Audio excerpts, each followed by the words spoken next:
Chapter 5. The Key.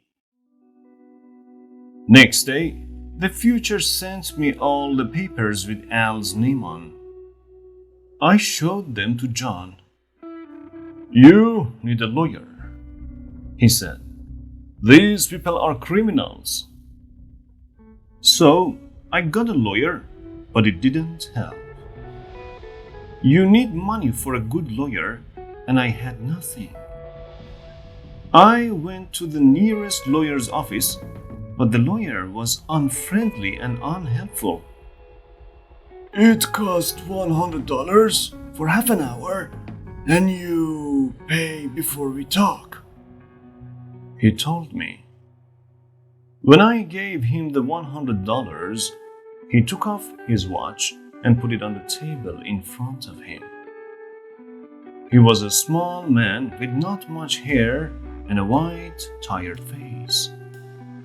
Her eyes were cold and gray, like stones. When I told him my story, he said, "It's not possible." "But it's true. Read this." He read the newspapers slowly, then smiled and looked at his watch. "Well, this is very interesting," he said. "I agree. These people are criminals.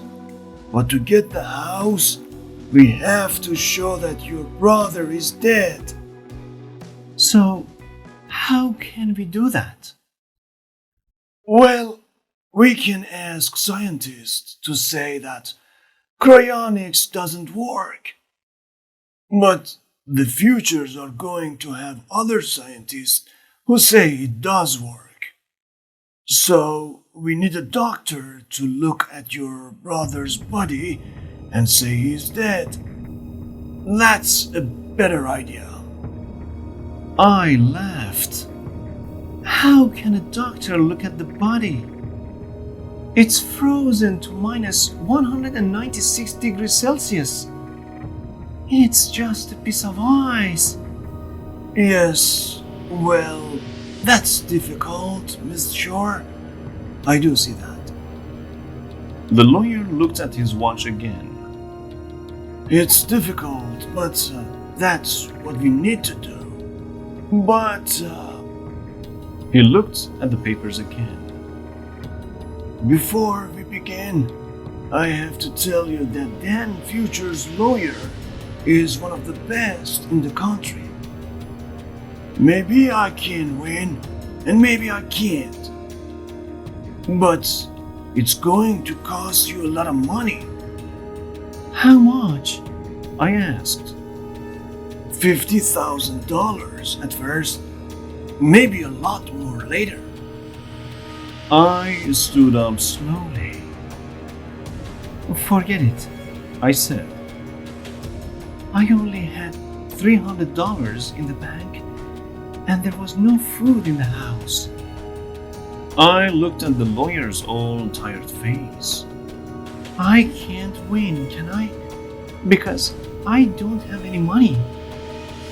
The futures are stealing that house from me, and I can't do anything about it." I ran out of the office. For a week, I was angry. Every day, all day. I shouted at people at work. I shouted at the kids. John got drunk, so I dropped a plate of eggs, spaghetti, and hamburgers on his head. He hit me and went to stay with one of his girlfriends. I wasn't sorry. He was stupid and lazy, like all men. Twice I drove past Al's house and saw the black car outside. That house belongs to me, I thought. Those people stole it from me, and I can't do nothing. Nothing? One night, I had a dream. In my dream, I saw Al's frozen body with a key in his mouth. The key was warm, and the ice on Al's frozen head changed to water. Then the key moved and warmed Al's body too.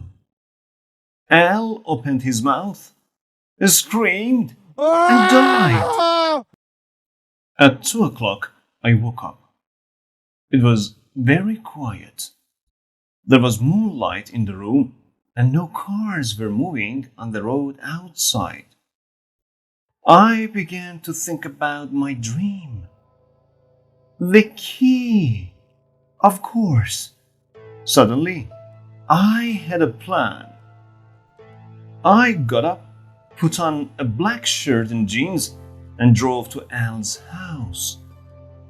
The big black car was outside, but there were no lights on in the house. I left my car 200 yards away and walked quietly to the door. The futures didn't know that I had a key. I opened the door very quietly and went into the big living room. There was no sound. Everyone was asleep. My key opened the music room too. It opened all the doors in the house. I went in and looked at Al. He was still there, the silver body and icy blue face in the glass case. The room was full of blue light and the quiet noise of electricity. Electricity, that was the thing. Al needed electricity in here for his music, and of course, the freezer needed a lot of electricity too. Beside the freezer was a big electric switch. I put my hand on the switch and smiled. "Goodbye, Al," I said. Then I switched the electricity off. The blue lights went off and the quiet noise stopped. It was very dark, but I didn't go. For a long time, I just stood there. I wanted to be sure. After about 20 minutes, the sound began. Noises from inside the freezer.